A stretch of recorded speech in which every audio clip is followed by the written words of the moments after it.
जय हिंद प्यारे बच्चों, आप लोगों का एक बार फिर से स्वागत है मेरे इस YouTube चैनल में जिसका नाम है क्वालिटी एजुकेशन फॉर ऑल। और आज मैं फिर से आपके सामने एक बहुत ही इम्पॉर्टेंट टॉपिक लेकर आया हूं। यह टॉपिक आपका क्लास 11th में some basic concepts of chemistry lesson 1 का है और यही टॉपिक आपको क्लास 12th में लेसन 2 सॉल्यूशन चैप्टर में भी मिलेगा। तो चलिए बच्चों, हम उस टॉपिक का नाम भी डिस्कस कर देते हैं। यह टॉपिक है methods expressing concentration of solution और आज की क्लास में हम इसी के बारे में डिस्कस करेंगे। लेकिन इसके पहले कि हम लोग इस पे बात करें, आपको दो तीन चीज़ें, कुछ बेसिक्स हैं जो पता होनी चाहिए। और सबसे पहले आपको पता होना चाहिए कि सॉल्यूशन क्या है। तो बच्चों, सॉल्यूशन आपको पता है, सॉल्यूट और सॉल्वेंट को जब हम मिक्सअप करते हैं तो सॉल्यूशन बनता है। सॉल्यूट क्या है, हम लोग डिफाइन करते हैं, amount of the substance which is to be dissolve in solvent is called solute. और सॉल्वेंट को हम लोग कहते हैं the substance in which solute is dissolve is called solvent. And what about solution, solution को हम लोग कहते हैं कि a homogeneous mixture whose concentration can be varied within certain limit is called solution. तो सॉल्यूशन, तो suppose करिए example हमने बता दिया आपको कि शुगर को हमने ऐड कर दिया वाटर में और आपको जो मिलता है उसको स्टर करने के बाद वो एक शुगर सॉल्यूशन होता है, ठीक। लेकिन हमारा जो टॉपिक है वो है कि methods expressing concentration of solution. तो पहले आपको यह भी पता होना चाहिए कि ये कॉन्सेंट्रेशन क्या होती है, ठीक है बच्चों। तो पहले मैं इसको जनरल टर्म में बताता हूँ, फिर साइंस के टर्म में बताऊँगा, ठीक है बच्चों।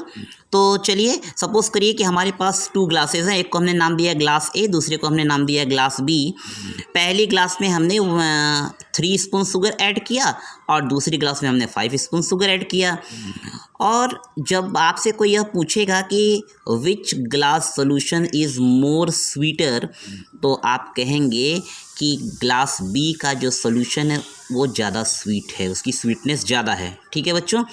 इसी चीज़ को हम लोग साइंस के टर्म में बोल सकते हैं कि सॉल्यूशन बी की कॉन्सेंट्रेशन हाई है, यहाँ कॉन्सेंट्रेशन को मैंने शॉर्ट में CONC लिखा है, और सॉल्यूशन ए की कॉन्सेंट्रेशन लो है, ठीक है बच्चों। तो इस बेसिस पे अगर हम डिसाइड करते हैं कॉन्सेंट्रेशन की डेफिनेशन, तो ये बनती है amount of solute present in A given volume of solvent is called concentration, ठीक है बच्चों। अब इसी कॉन्सेंट्रेशन को एक्सप्रेस करने की कई सारी मेथड्स हैं जिसको हम लोग 1 बाय 1 डिस्कस करेंगे। पहले मैं आपको नाम बता देता हूँ, ठीक है बच्चों। चलिए, तो फर्स्ट मेथड का नाम है नॉर्मेलिटी, जिसको आप N से डिनोट करते हैं। सेकंड है परसेंटेज बाई मास, जिसका नोटेशन है W/W। ये आपको इस तरह के सिंबल्स आप किसी भी टूथपेस्ट पे या मेडिसिन पे जब पीछे एक कंपोजिशन लिखा रहता है आप देखोगे तो आपको W/W जैसा कंपोजिशन जैसा सिंबल दिख जाएगा। थर्ड है मोलैरिटी, जिसका नोटेशन है कैपिटल M। फिर है मोलैलिटी, नोटेशन स्मॉल m।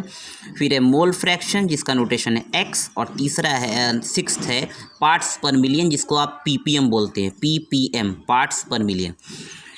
तो चलिए बच्चों आगे बढ़ते हैं। अब हम एलेबोरेट करते हैं एक टॉपिक को। पहला है नॉर्मेलिटी, जिसको हम N से डिनोट करते हैं। इसकी वैल्यू होती है, it is defined as number of gram equivalent of solute divided by volume of solution in litre. जैसे ही मैं आपको ये बताऊंगा आप तुरंत पूछोगे कि सर ये ग्राम इक्विवेलेंट क्या होता है।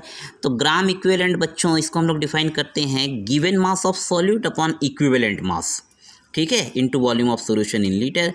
और फिर ये इक्विवेलेंट मास क्या होता है, तो इक्विवेलेंट मास क्या है बच्चों, equivalent mass equal to atomic mass upon valency, ऐसे आप निकाल सकते हैं इसको। ये होती है नॉर्मेलिटी। यह एक टेम्परेचर डिपेंडेंट क्वांटिटी है, यह ध्यान रखिएगा आप लोग। अभी मैं टेम्परेचर डिपेंडेंट और टेम्परेचर इंडिपेंडेंट की चर्चा करूँगा अलग से। चलिए नेक्स्ट मेथड पे आते हैं हम लोग। इन सबों पे बेस्ड न्यूमेरिकल आपको खूब आते हैं। चलिए सेकंड मेथड हम चलते हैं, जिसका नाम है W/W, यानी परसेंटेज बाई मास। इसकी वैल्यू होती है mass of solute upon mass of solution into 100 जहाँ लग जाता है आपको पता है, ये परसेंटेज में आती है वैल्यू। एक चीज़ यहाँ पे केयर करने वाली है कि ये जो मास ऑफ सॉल्यूशन डेनोमिनेटर में लिखा है, तो मास ऑफ सॉल्यूशन में दोनों चीज़ें इंक्लूड हो गई, mass of solute plus mass of solvent. Numerical solve करते समय आपको इसका ध्यान रखना है। जैसे मैंने एक एग्जांपल यहाँ पे आपके लिए लिया भी है।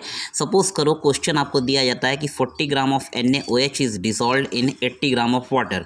Find percentage by mass concentration of the solution.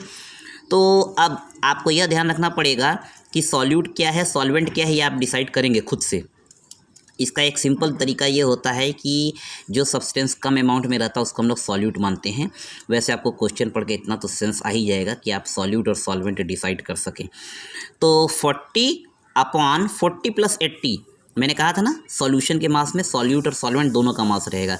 और जब आप इसको सॉल्व करते हो तो आता है 100/3 यानी 33.33%। ठीक है बच्चों, वैसे देखिए परसेंटेज आपको यहाँ लिखना नहीं चाहिए क्योंकि इसका नाम ही है परसेंटेज बाय मास, तो आप सिंबल नहीं लगाएंगे तब भी चलेगा। ठीक है, नेक्स्ट मेथड बच्चों हम लोग अगली क्लास में डिस्कस करेंगे और आप इस पे बेस्ड कई सारे न्यूमेरिकल भी सॉल्व कर सकते हैं। देखिए ये अपने आप में बहुत ही यूनिक टॉपिक है क्योंकि ये क्लास 11th और 12th दोनों में एक बराबर इम्पोर्टेंस के साथ दिया हुआ है बच्चों। आज की क्लास में इतना ही। अगली क्लास में इसी के अगले टॉपिक यानी मोलैरिटी और मोलैरिटी के टॉपिक्स के साथ मैं फिर से आऊँगा। तब तक के लिए जय हिंद।